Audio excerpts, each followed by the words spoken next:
Hey WhatsApp, it's me Toxic bro. কেমন আছো তোমরা সবাই? আমি চলে আসছি আমার খালার বাড়িতে। সকাল থেকে বৃষ্টি থাকার কারণে খালার বাড়ি থেকে একটু বের হতে পারি নাই। তা একটু বৃষ্টি কমার পর আমি আর আমার খালাতো ভাই বাইরে বের হলাম। তা খালাতো ভাই বলতেছে ওইদিকে নাকি জমি নিয়ে মারামারি বাড়ছে, তাই আমরা ট্যাং ট্যাং করে মারামারি দেখার জন্য যাইতেছি আর বলতেছি যে আমরা দুই ভাই সবাইকে মেরে শেষ করে দেবো।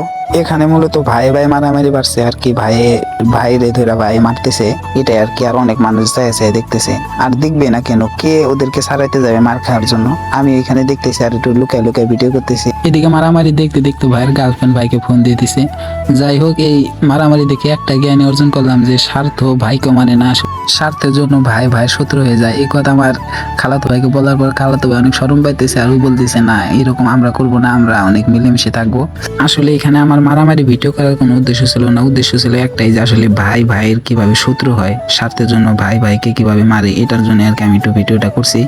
যাই হোক, মারামারি দেখার পর আমি আর আমার ভাই বাজার পাশে যাইতেছি আর ভাইকে বলতেছি ভাই আজকে তোমার জন্য ভাবি দেখবো।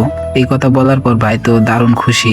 আসলে ভাইয়েরও একটা বউ দরকার, আমার একটা ভাবি দরকার। এদিকে তাকায় দেখে আমার বড় ভাই যে শর্ট প্যান্ট পরছে, এই শর্ট প্যান্ট পরা থাকলে কি তার কেউ মাইয়া দিব আর আমার কেউ ভাবি দিব, এই চিন্তায় তো আমার মাথা নষ্ট। তখন বাইরে বললাম বাইরে তুমি কি প্যান্ট পরছো, বাইক ওইটা নাকি মডেল। যাই হোক, আজকে আমার মিনি ব্লগটা আপনাদের কাছে কেমন লাগছে অবশ্যই কমেন্ট করে জানাবেন, আর ভিডিওটা ভালো লাগলে একটা লাইক কমেন্ট শেয়ার করে দিবেন। ধন্যবাদ। আসসালামু আলাইকুম রহমতুল্লাহ।